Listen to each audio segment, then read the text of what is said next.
جان O'Hara کا مشہور novel ہے، لیکن اس کا ٹائٹل ایک بہت پرانی عربی اور دلچسپ کہانی سے آیا ہے جو موت کے ساتھ تقدیر کی بات کرتی ہے۔ سب سے پہلے میں آپ کو وہ اصل چھوٹی سی کہانی سنانا چاہتا ہوں جس پہ یہ ناول کا نام رکھا گیا ہے۔ ایک دفعہ بغداد میں ایک تاجر تھا۔ اس نے اپنے نوکر کو بازار بھیجا کہ کچھ سامان خرید لائے۔ تھوڑی دیر بعد نوکر واپس آیا، بالکل سفید پڑ گیا، کانپ رہا تھا۔ اس نے کہا، مالک، بازار میں مجھے موت ملی۔ اس نے میری طرف دیکھ کر دھمکی بھری حرکت کی۔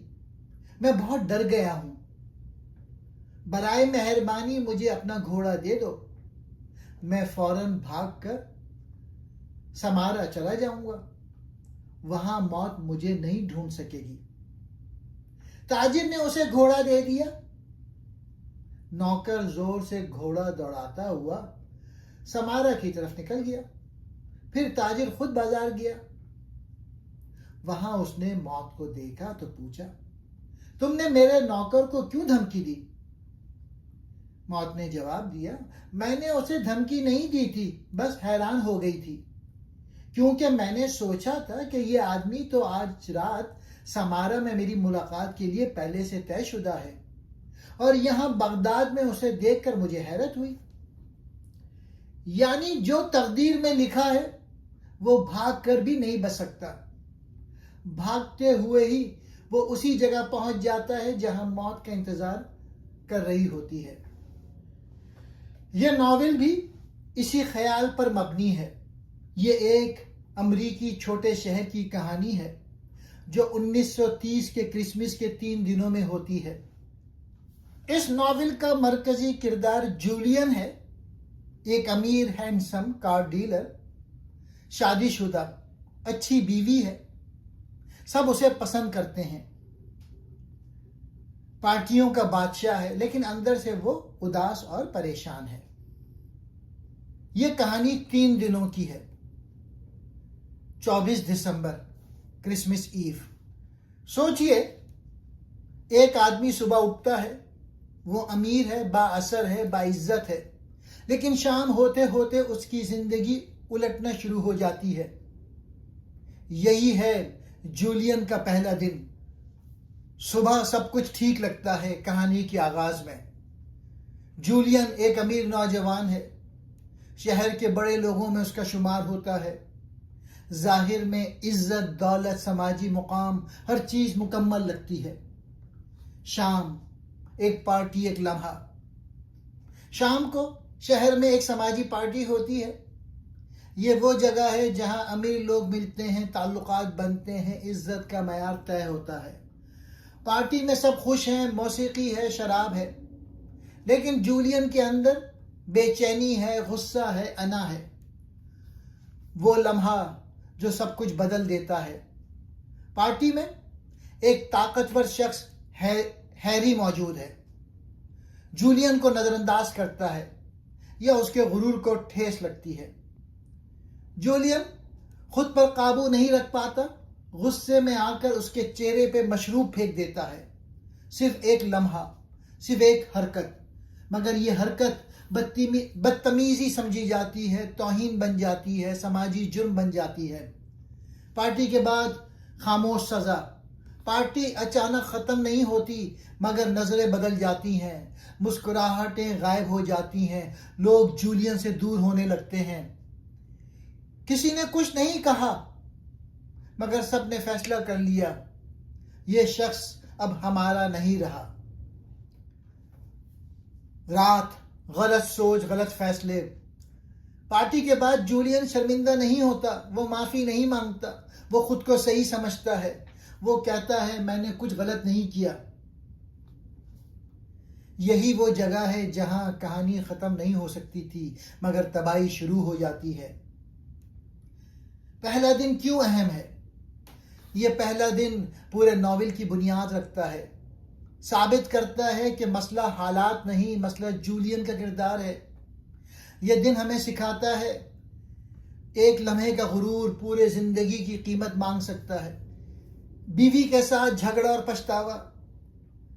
گھر واپسی پر جولین کی بیوی اس پر سخت ناراض ہوتی ہے. اسے سمجھ نہیں آتا کہ اس کے شوہر نے اتنی بڑی بیوقوفی کیوں کی. جولین کو اپنی غلطی کا احساس تو ہوتا ہے لیکن اس کی انا اسے معافی مانگنے سے روکتی ہے. پہلے دن کے اختتام تک جولین کی ساکھ کو پہلا بڑا دھچکا لگ چکا ہوتا ہے اور شہر میں اس کی حرکت کے چرچے شروع ہو جاتے ہیں. پہلے دن ہمیں پتہ چلتا ہے کہ جولین ایک سیلف ڈسٹرکٹیو انسان ہے، یعنی وہ خود ہی اپنی خوشیوں کو آگ لگانے والا شخص ہے.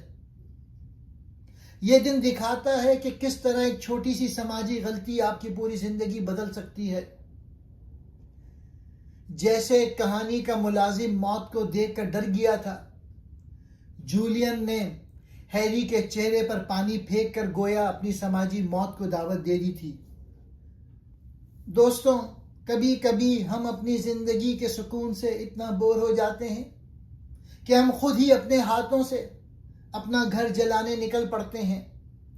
جولین نے اس رات ہیری پر پانی نہیں پھینکا تھا بلکہ اپنی قسمت کے فیصلے پر دستخط کیا تھا. ناول کا دوسرا دن جولین کی زندگی کا وہ مرحلہ ہے جہاں سے واپسی کا راستہ تقریباً بند ہو جاتا ہے. دلدل میں دھستا ہوا انسان. دوسرا دن غلطیوں کا تسلسل. کل رات ایک غلطی ہوئی تھی، آج موقع تھا اسے ٹھیک کرنے کا. مگر یہ دن ثابت کرتا ہے کہ ہر انسان اپنی غلطی سدھارنا نہیں چاہتا. یہ ہے جولین کا دوسرا دن. صبح موقع، مگر جولین جاگتا ہے.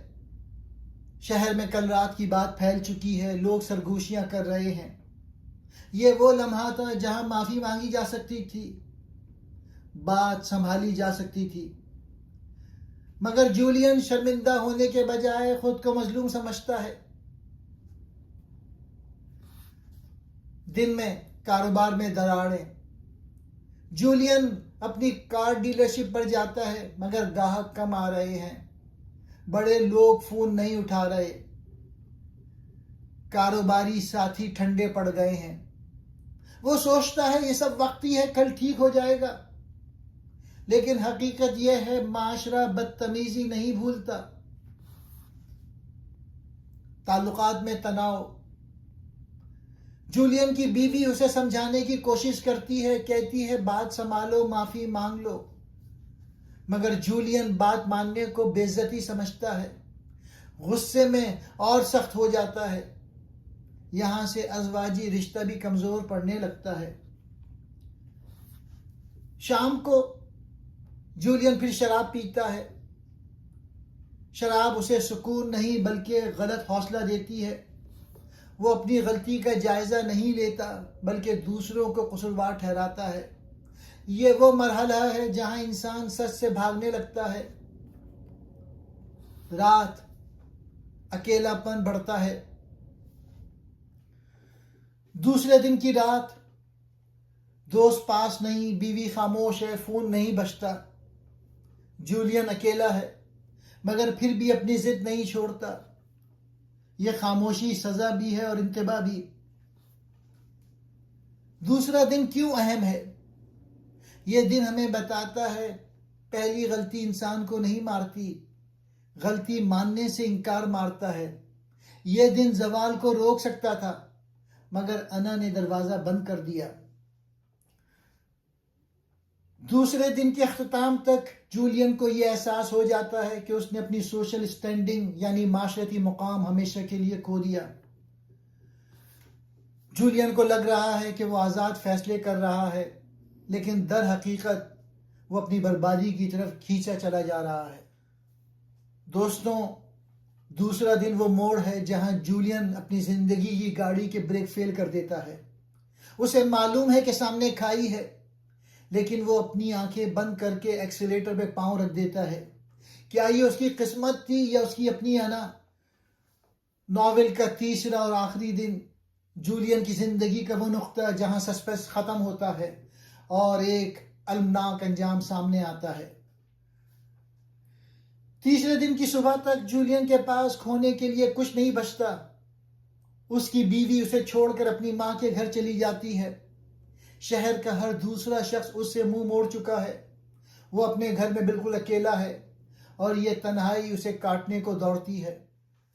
جولین اپنی کار کی ایجنسی جاتا ہے، لیکن وہاں بھی اسے احساس ہوتا ہے کہ اس کا وقار ختم ہو چکا ہے اور اس کا بزنس پارٹنر بھی اسے بوجھ سمجھ رہا ہے۔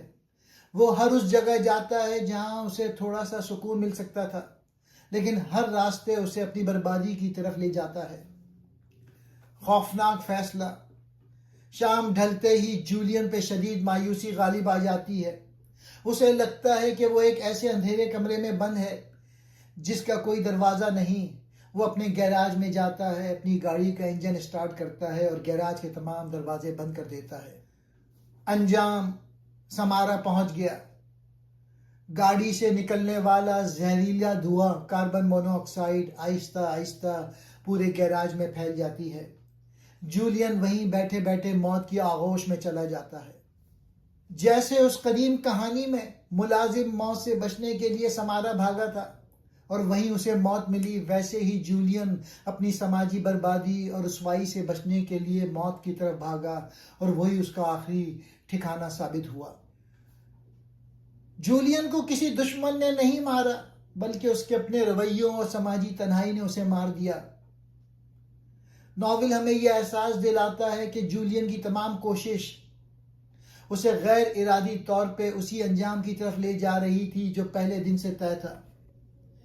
یہ دن دکھاتا ہے کہ جب انسان کے پاس امید ختم ہو جائے تو سمارا پہنچنے میں دیر نہیں لگاتا، اور یوں جولین کی کہانی ختم ہوئی۔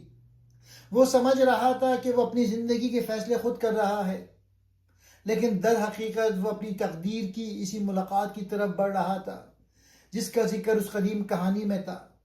سمارا کوئی شہر نہیں، بلکہ وہ انجام ہے جہاں سے ہم بھاگنا چاہتے ہیں، مگر بھاگتے بھاگتے وہیں جہاں پہنچتے ہیں۔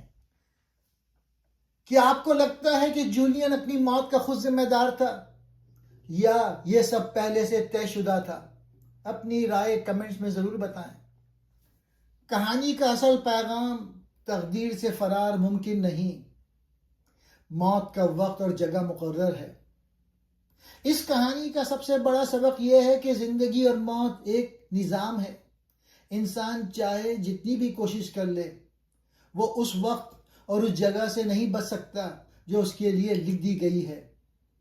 ملازم موت سے بچنے کے لیے سمارا بھاگا، مگر اسے یہ نہیں معلوم تھا کہ وہ خود چل کر اپنی موت کے پاس جا رہا ہے۔ زندگی کی بے بسی۔ انسان سمجھتا ہے کہ وہ اپنی زندگی کا مکمل کنٹرول رکھتا ہے، لیکن حقیقت میں کچھ طاقتیں ایسی ہیں جیسے وقت اور تقدیر جن پر ہمارا بس نہیں چلتا۔ یہ کہانی ہمیں تھوڑا عاجز بناتی ہے کہ ہم کائنات کے سب سے بڑے سچ یعنی موت کو شکست نہیں دے سکتے۔ انسان خود اپنا سب سے بڑا دشمن ہوتا ہے۔ یہ کہانی بتاتی ہے کہ انسان کو تباہ کرنے کے لیے دشمن ضروری نہیں ہوتا، اس کی اپنی انا، غرور، غصہ اور ضد ہی کافی ہوتی ہے۔ غرور انسان کو اندھا کر دیتا ہے۔ غرور انسان کو یہ احساس دلاتا ہے کہ میں غلط نہیں ہو سکتا، اور یہی سوچ انسان کو سچ دیکھنے کے قابل نہیں چھوڑتی۔ انسان وقت پر خود کو نہ بدلے تو وقت اسے توڑ دیتا ہے۔ یہ کہانی ہمیں سکھاتی ہے کہ جو انسان اپنی غلطی تسلیم نہیں کرتا، زندگی ایک دن اسے زبردستی سکھا دیتی ہے، مگر تب بہت دیر ہو چکی ہوتی ہے۔ تعلقات غرور سے نہیں، عاجزی سے بچتے ہیں۔ ناول کا ایک خوبصورت پیغام: رشتے طاقت سے نہیں، معافی، نرمی اور سمجھداری سے زندہ رہتے ہیں۔ انا سے تنہائی آتی ہے، غرور سے تباہی، ضد سے نقصان، معافی سے طاقت ملتی ہے، عاجزی سے نجات ملتی ہے، خود احتسابی سے کامیابی ملتی ہے۔ یہ کتاب ہمیں سکھاتی ہے کہ زندگی کا سب سے خطرناک دشمن باہر نہیں ہوتا، اندر ہوتا ہے۔ غرور، انا، غصہ اور ضد، یہ چار چیزیں مل کر ایک مضبوط انسان کو بھی توڑ دیتے ہیں۔ جو انسان خود کو نہیں بدلتا، زندگی اسے بدل دیتی ہے، اور وہ تبدیلی اکثر تکلیف دہ ہوتی ہے۔